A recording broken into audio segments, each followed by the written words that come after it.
So, honey, what are you holding? A teeny little white rabbit. Yep. And how are you, babe? Give me your foot. Okay, sing your song.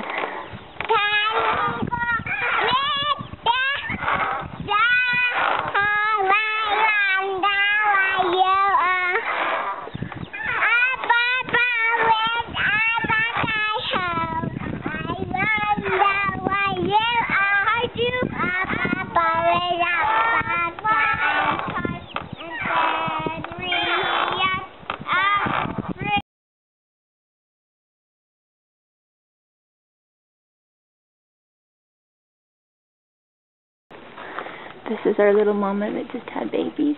I don't know if you can, I'll see if I can zoom in at all and see babies wiggling. There you see. I can steady myself on the cage. There you go. You can see wiggling babies. There's 7 of them that I could count. And this mama is eating all her good weeds that I just pulled for her. Last time she had 2 babies and I wasn't prepared. This is our daddy bunny. We just have him in a smaller cage for now. Because I was worried the babies can climb through those little holes in between the 2 cages. He used to be right here. But they can climb through when they get a little bigger, and I don't want him to kill them. This is the one we got from Pat. She's a cute little thing. Let's see if I can back up a little bit. She's a cute little thing. That's for Kai's birthday. And then here's our other mama that Pat raised for us. She has 5 little ones, and you can see how they can climb back and forth. And then this is our little mama band, or she's not a banty. This one's a Buff Orpington. I just use a chicken or a rabbit hutch for her. I have a rabbit doe kindling in 2 days. And so today is her tomorrow is her 28th day. And I don't like to spend $25 on nesting boxes. So what I do is I will take cardboard boxes that are small enough, and I will fit them in a special cage that I have put inside her cage within a cage. And what it does is it has a top that closes down so that there is a wire shelf on top of this. And it opens and closes as I want it to, but it's what she can jump up onto if she wants to get away from her babies. Because the cardboard, I don't think, where they're chewy animals, I just haven't had good luck with having her not breaking them. I only need them to last for a few weeks. But, so I just put some duct tape on the top after I have cut out the little half moon so that she can get in, but the babies can't fall out. And I'll put a little bit of straw in there for her, and then leave some straw on the outside so she can do some moving herself. And she will chew on it, and I don't like that this has the shiny finish on it because I don't want her ingesting it, but it's all I have, so it's all I'm using. I just use a steak knife to cut out the hole. I go put this in now with some straw, and we keep rabbits. We've kept them as meat rabbits and raised them as meat rabbits. And I didn't like how much feed we went through, but I love rabbit manure. So we kept 2, so again, silver foxes, a breeding pair, and we've kept them for a year, and now she's bred. And what I'm going to do with her babies is put them in each area of my property that needs manure intensively. I'm going to have a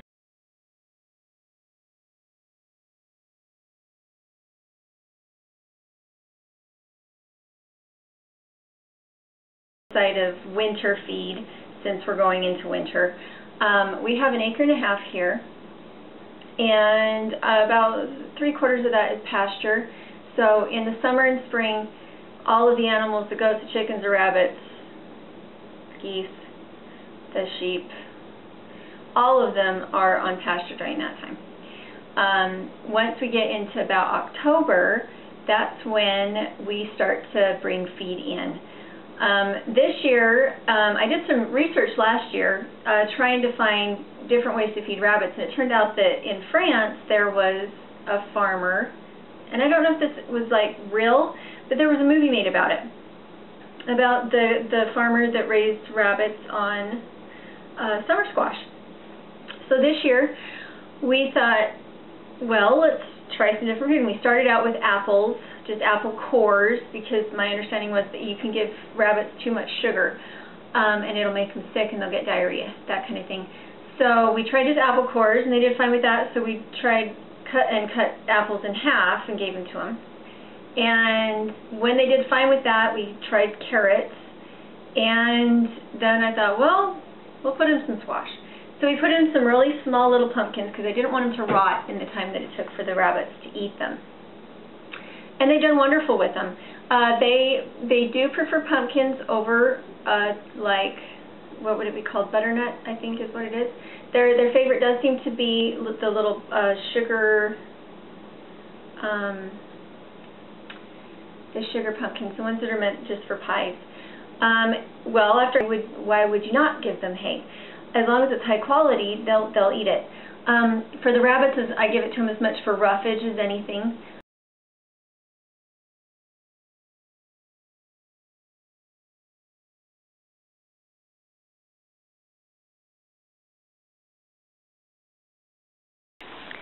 Okay, this is my 6-year-old, and she's going to show you how to make rabbit bundles.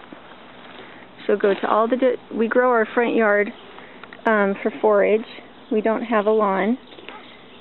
This is the only part that I keep watered that is grass, and that's just because I do like it to look nice in the front of the house.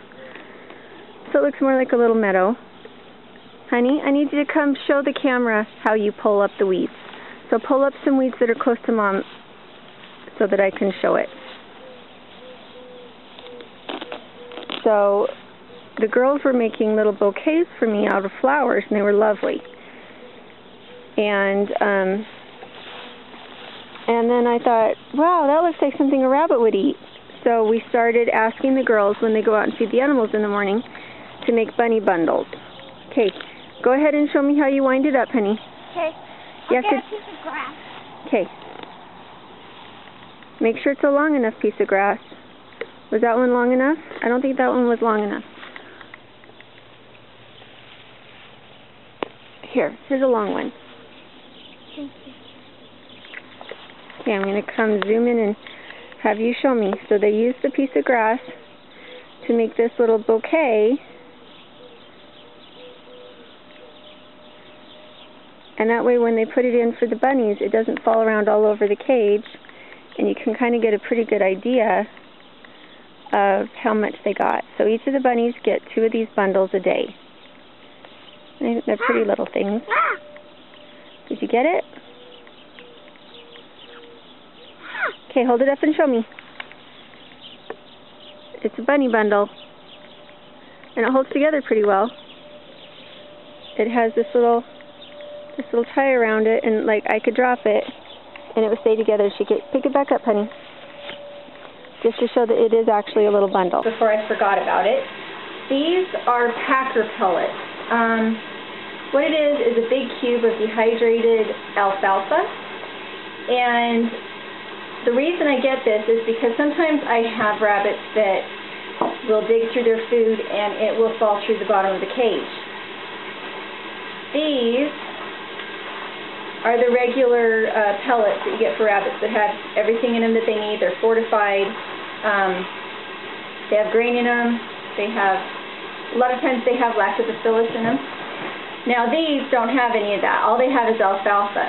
You can get packer pellets that are supplemented with grain, because this is what you take into the high country in your saddle packs when you're going camping or hunting, because they're certified weed-free, so you're not taking pernicious weeds into the wilderness, and because they're light and less bulky than hay. So you can take all the hay you need for your horses in this form. I prefer to get the one that is fortified with grain, but my local feed store only had this at the moment, so it'll have to do.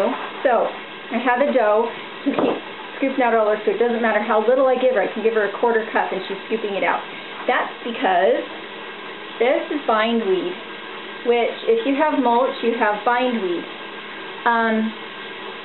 the thing is, I don't mind having bindweed. This is my rabbit's current favorite food. So if I go out to weed the garden or weed around the trees and I pull this up, I stick it in with my rabbits and they eat it all. So instead of being frustrated, so a lot of people have asked, well, with your hay or with your mulch, I have problems with bindweed. I'm like, well, I don't really have a problem with it because my rabbits eat it. So I just consider that I'm out there pulling hay rather than pulling weeds. So there's bindweed, and this is comfrey. And this year I grew it out in the open just to see who would eat it. The ducks adore it. They'll go for it before they go for anything else. The chickens don't like it, and the rabbits adore it too. So as far as the experiment with livestock liking comfrey, the goats love it too. So everything except the chickens. So that article that I did a video on that was on using comfrey for hay, he said the chickens don't like it, and so far my chickens don't like it, but everything else does. They eat it straight down to the ground. As long as I keep it watered, it just comes right back up. So I do not use this if I have weaned babies or nursing mothers. So anything that is getting bigger and I want it to get bigger faster, I do not use these, because they will have slow growth. They will be stunted if you use just this.